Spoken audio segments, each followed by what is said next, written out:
नमस्कार, मैं हूं सत्यपाल और आप देख रहे हैं CWB हिंदी न्यूज।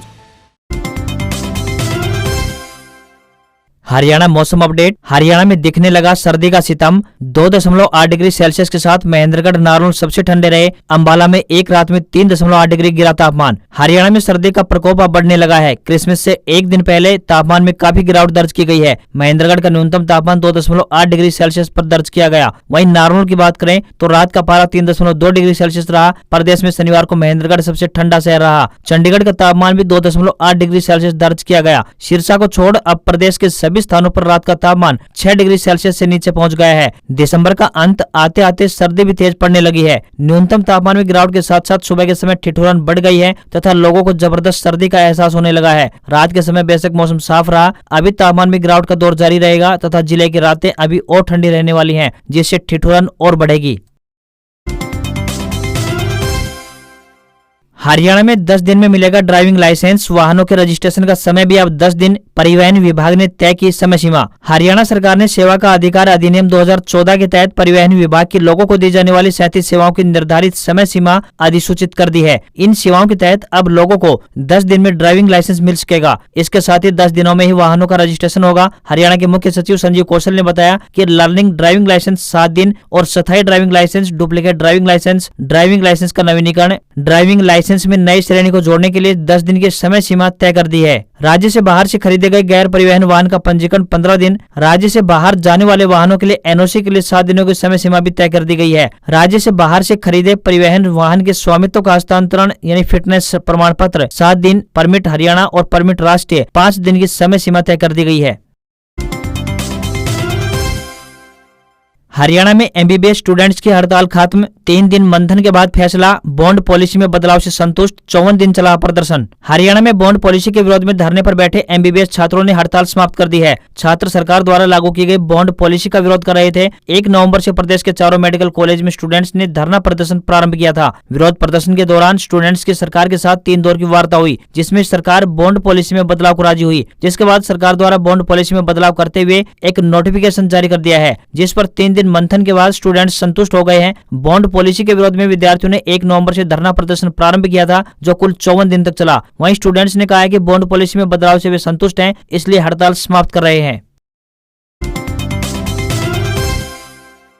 हरियाणा में कोरोना का खतरा। बूस्टर डोज में लापरवाही बरतने का खुलासा। सरकार ने 3T फार्मूला अपनाया। 27 को राज्य में मॉक ड्रिल। हरियाणा में कोरोना का खतरा बढ़ गया है। देश में मिले नए वेरिएंट के बाद खुलासा हुआ है कि हरियाणा में बूस्टर डोज पर लापरवाही बरती गई है। अभी तक हरियाणा में सिर्फ 10% लोगों को यह डोज लगी है। इसे देखते हुए सरकार ने अब टेस्ट, ट्रैक और ट्रीट यानी 3T फार्मूला अपना लिया है। राज्य के हर अस्पताल में ब्लू कॉर्नर बनाने के साथ साथ अब 27 तारीख को मॉक ड्रिल रखी गई है, जिसमें स्वास्थ्य मंत्री अनिल विज आपात स्थिति से निपटने के बारे में तैयारियों की पड़ताल करेंगे। इसके अलावा राज्य की हर सुविधा में पिछले कोरोना की 3 लहरों को देखते हुए एक फ्लो कॉर्नर बनाया जाएगा, ताकि संक्रमित मरीजों को वहां पर रखा जा सके। चीन में कोरोना का नया BF.7 सब वेरिएंट सामने आया है। वहां हर दिन इससे 5000 मौतें हो रही हैं। भारत में यह वेरिएंट सितंबर महीने में आ गया था। देश में इसके केवल 4 केस हैं। इनमें से 3 गुजरात में तो वहीं 1 केस ओडिशा में है। बिना लक्षण के ये मरीज अब स्वस्थ हैं। हर रोज नए तरीकों से हो रही साइबर ठगी, बचने के लिए पुलिस ने जारी की एडवाइजरी। यहाँ करें शिकायत। साइबर अपराधी अपराध करने के नए तरीके अपना रहे हैं। आमजन जागरूकता से ही साइबर अपराधों के चंगुल में आने से बच सकते हैं। कुरुक्षेत्र पुलिस द्वारा साइबर अपराधों के प्रति आमजन को जागरूक करने के लिए पुलिस ने एक एडवाइजरी जारी की है। जानकारी देते हुए बताया गया कि आज इंटरनेट की दुनिया में हर व्यक्ति कंप्यूटर व मोबाइल से जुड़ा हुआ है। आमजन को साइबर अपराधों से बचने के लिए सचेत रहना होगा। साइबर अपराधों से बचने के लिए जागरूकता ही सबसे बड़ा हथियार है। साइबर अपराधी अपराध करने के नए तरीके अपना रहे हैं, जिनके प्रति बेहद सजग रहने की आवश्यकता है। आमजन से अपील करते हुए पुलिस अधीक्षक ने कहा कि अगर आपके पास किसी भी प्रकार का साइबर अपराध हो जाता है, तो आप किसी ऑनलाइन ठगी का शिकार हो जाते हैं, तो इसकी शिकायत national cyber crime portal www.cybercrime.gov.in पर दर्ज करवाएं। पीड़ित व्यक्ति नजदीकी पुलिस स्टेशन स्थित साइबर सेल और साइबर हेल्प डेस्क पर भी अपनी शिकायत दर्ज करवा सकते हैं। साइबर ठगी होने पर तुरंत टोल फ्री नंबर 1930 यानी 1930 पर कॉल करें। इससे आपका पैसा वापस आ सकता है। केंद्रीय मंत्रिमंडल की बैठक में बड़ा फैसला, रिटायर्ड सैनिकों की पेंशन बढ़ी, जुलाई 2019 से लेकर जून 2022 तक का मिलेगा एरियर। प्रधानमंत्री नरेंद्र मोदी की अध्यक्षता में शुक्रवार को केंद्रीय मंत्रिमंडल की बैठक हुई थी, जिसमें सेवानिवृत्त सैन्य कर्मियों को लेकर एक बड़ा फैसला लिया गया है। सरकार ने वन रैंक वन पेंशन के दायरे का विस्तार करते हुए सेवानिवृत्त सैन्य कर्मियों और उनके परिवारों को नए साल पर शानदार तोहफा दिया है। इसके तहत 1 जुलाई 2019 से पहले सेवानिवृत्त हुए सभी सैन्य कर्मियों और उनके परिवारों को अब इसमें शामिल किया गया है। इसके साथ ही वन रैंक वन पेंशन का लाभ अब 25 लाख से ज्यादा सेवानिवृत्त सैन्य कर्मियों और उनके परिवारों को मिलेगा। केंद्रीय मंत्रिमंडल की बैठक में लिए गए फैसले की जानकारी देते हुए केंद्रीय सूचना एवं प्रसारण मंत्री अनुराग ठाकुर ने बताया कि one rank one pension scheme में शामिल किए गए नए पेंशनर्स और उनके परिवारों को जुलाई 2019 से लेकर जून 2022 तक का एरियर दिया जाएगा। इसके साथ ही उन्हें महंगाई भत्ता यानी डीए भी दिया जाएगा। अनुराग ठाकुर ने बताया कि कैबिनेट ने वन रैंक वन पेंशन के तहत रक्षा बलों के कर्मचारियों, पारिवारिक पेंशन भोगियों के पेंशन में अगले संशोधन को मंजूरी प्रदान की है। इसका लाभ शहीद सैनिकों की विधवाओं और विकलांग पेंशनर्स सहित पारिवारिक पेंशनर्स को भी दिया जाएगा।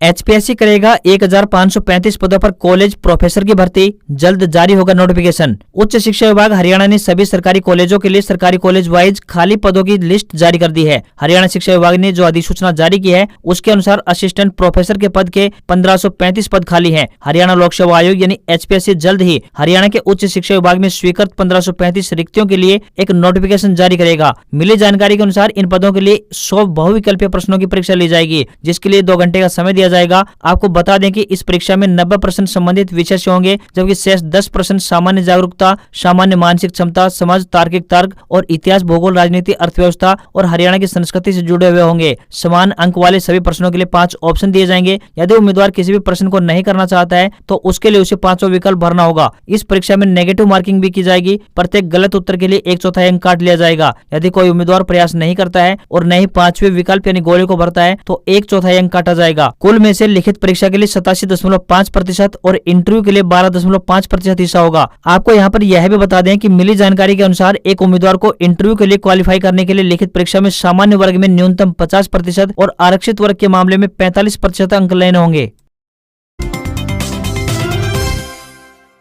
हरियाणा में सर्दियों की छुट्टियों का हुआ ऐलान, शिक्षा मंत्री कंवरपाल गुर्जर ने दी बड़ी अपडेट। आखिरकार बढ़ती ठंड को देखते हुए हरियाणा के स्कूलों में शीतकालीन अवकाश की घोषणा की गई है। प्रदेश भर के स्कूलों में 1 जनवरी से लेकर 15 जनवरी तक शीतकालीन अवकाश रहेगा। इसकी घोषणा खुद शिक्षा मंत्री कंवरपाल गुर्जर ने दी है। दरअसल ठंड को देखते हुए स्कूल में पढ़ने वाले बच्चों और उनके अभिभावकों द्वारा छुट्टियों की मांग की जा रही थी। कंवरपाल गुर्जर ने बताया कि उत्तर भारत में ठंड का कहर बढ़ता ही जा रहा है। सुबह से घना कोहरा छाए रहने से हादसे की आशंका है। ऐसे में स्कूलों के समय में पहले ही बदलाव किया जा चुका था। साथ ही 15 दिन स्कूल बंद रखने का निर्णय लिया है। जनवरी के प्रथम सप्ताह में पहाड़ी क्षेत्रों में हुई बर्फबारी के कारण मैदानी इलाकों में शीतलहर का प्रकोप है, इसलिए 15 जनवरी तक स्कूल बंद रहेंगे। फिलहाल आने वाले दिनों में अब ठंड से राहत मिलने की उम्मीद बिल्कुल ना के बराबर है, क्योंकि तापमान में और ज्यादा गिरावट देखने को मिलेगी।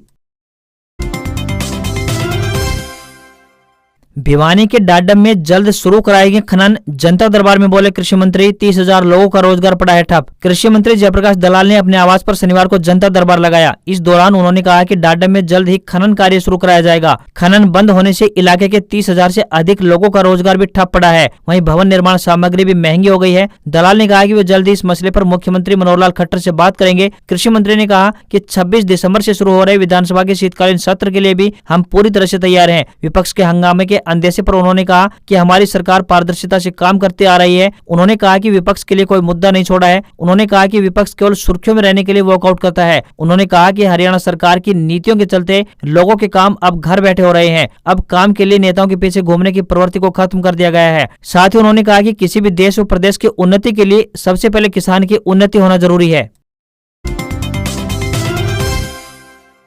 पीएम मोदी से मिले हरियाणा सीएम मनोहर लाल खट्टर, प्रदेश की तमाम परियोजनाओं के बारे में दी जानकारी। हरियाणा के मुख्यमंत्री मनोहर लाल खट्टर ने प्रधानमंत्री श्री नरेंद्र मोदी से मुलाकात की। इस दौरान सीएम मनोहर लाल ने प्रदेश में चल रही तमाम परियोजनाओं के बारे में विस्तार से जानकारी दी। इसके साथ ही सीएम मनोहर लाल ने जंगल सफारी के उद्घाटन के लिए पीएम नरेंद्र मोदी को हरियाणा आने का न्योता दिया। सीएम मनोहर लाल ने प्रधानमंत्री से सूरजकुंड में होने वाले मेले को लेकर भी बात की। उन्होंने कहा है कि G20 के सदस्यों को भी सूरजकुंड मेले में बुलाया जाएगा। प्रदेश की तमाम परियोजनाओं को लेकर प्रधानमंत्री ने विस्तार से बात की और कई योजनाओं योजनाओं की तारीफ की। प्रधानमंत्री नरेंद्र मोदी ने परिवार पहचान पत्र योजना की भी तारीफ की। हरियाणा में भारत जोड़ो यात्रा को लेकर सीएम मनोहर लाल ने कहा कि चुनाव के वक्त सब यात्रा निकालते हैं, हम भी यात्रा निकालेंगे। जनता में राहुल गांधी की यात्रा को लेकर कोई उत्साह नहीं है, बहुत ही सामान्य तरीके से यात्रा चली है। राष्ट्रीय स्तर के नेता को जो प्रभाव होना चाहिए था वैसा दिखाई नहीं दिया। मनोहर लाल ने कहा कि कांग्रेस का खुद का घर टूटा फूटा है, उस घर को जोड़ने के लिए यह यात्रा है। भारत को टूटने का कोई खतरा नहीं है, हरियाणा को भी टूटने का कोई खतरा नहीं है। अगर खतरा है तो कांग्रेस पार्टी को है। कांग्रेस पार्टी कैसे अपने आप को बचा सकती है, यही चिंता राहुल गांधी को होनी चाहिए।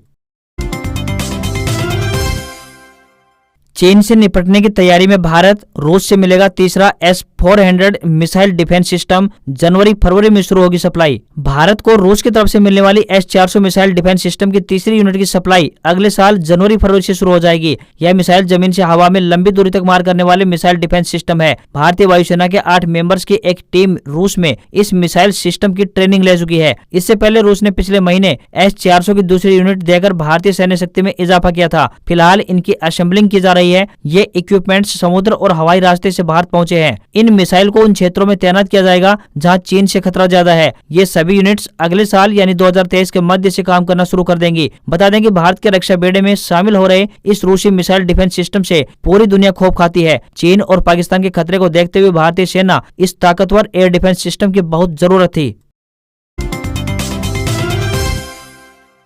देश में कोरोना का खतरा, केंद्र का राज्यों को निर्देश, ऑक्सीजन की सप्लाई में कमी न हो, वेंटिलेटर दुरुस्त रखें। देश में कोरोना के खतरे को देखते हुए केंद्र सरकार अलर्ट पर है। इस बीच केंद्रीय स्वास्थ्य मंत्रालय ने राज्य सरकार को लेटर भेजा है। इसमें लिखा है कि देश में कोरोना की रफ्तार धीमी है, लेकिन हमें आने वाली चुनौती के लिए पहले से तैयार रहना चाहिए। मंत्रालय ने सभी राज्यों को निर्देश दिया है कि ध्यान रखें कि ऑक्सीजन की सप्लाई में कमी न आए, साथ ही वेंटिलेटर और ऑक्सीजन सप्लाई की मशीनें दुरुस्त रखी जाएं। इससे पहले केंद्रीय स्वास्थ्य मंत्री डॉक्टर मनसुख मांडविया ने कहा कि चीन, जापान, साउथ कोरिया, हांगकांग और थाईलैंड से आने वाले यात्रियों के लिए RT-PCR टेस्ट जरूरी होगा। यदि इन देशों के किसी भी यात्री में कोविड-19 के लक्षण पाए जाते हैं या टेस्ट पॉजिटिव पाया जाता है तो इन लोगों को क्वारंटाइन किया जाएगा।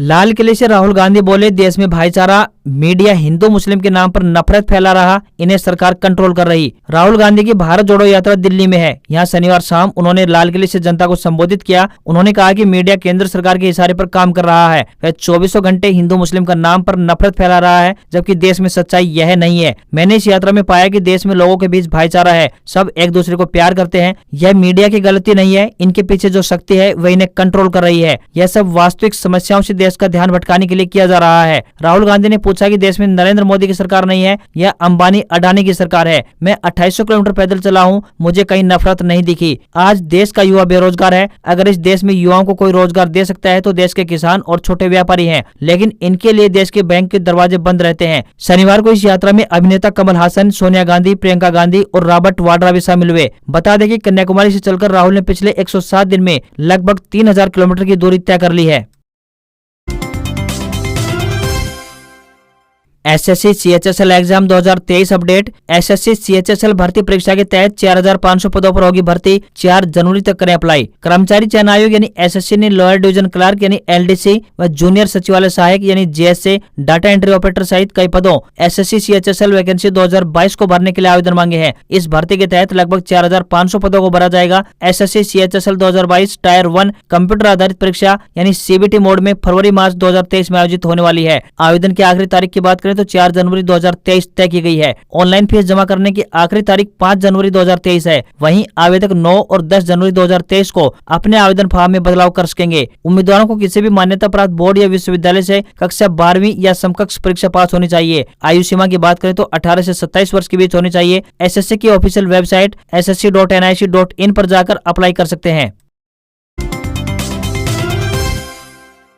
सरकारी नौकरी update. Indian oil corporation limited में 1747 पदों पर निकली भर्ती। उम्मीदवार 3 जनवरी तक कर सकते हैं आवेदन। इंडियन ऑयल कॉर्पोरेशन लिमिटेड में अप्रेंटिस के पदों पर भर्ती चल रही है। इन पदों पर आवेदन करने की आखिरी तारीख 3 जनवरी 2023 है। उम्मीदवार IOCL की ऑफिशियल वेबसाइट iocl.com पर जाकर अप्लाई कर सकते हैं। इन पदों के लिए रजिस्ट्रेशन प्रोसेस 14 दिसंबर को शुरू हुई थी। उम्मीदवारों के पास न्यूनतम कक्षा 10वीं पास की होनी चाहिए। हालांकि विभिन्न पदों पर आवेदन करने के लिए शैक्षणिक योग्यता अलग अलग है। आयु सीमा की बात करें तो जो 31 दिसंबर 2022 तक 18 से 24 वर्ष के बीच होनी चाहिए। हालांकि आरक्षित वर्ग के उम्मीदवारों को सरकार के नियमानुसार छूट दी जाएगी। पदों की संख्या की बात करें तो 1747 तय की गई है। आज खबरों में बस इतना ही। देखते रहिए CWB हिंदी न्यूज। नमस्कार।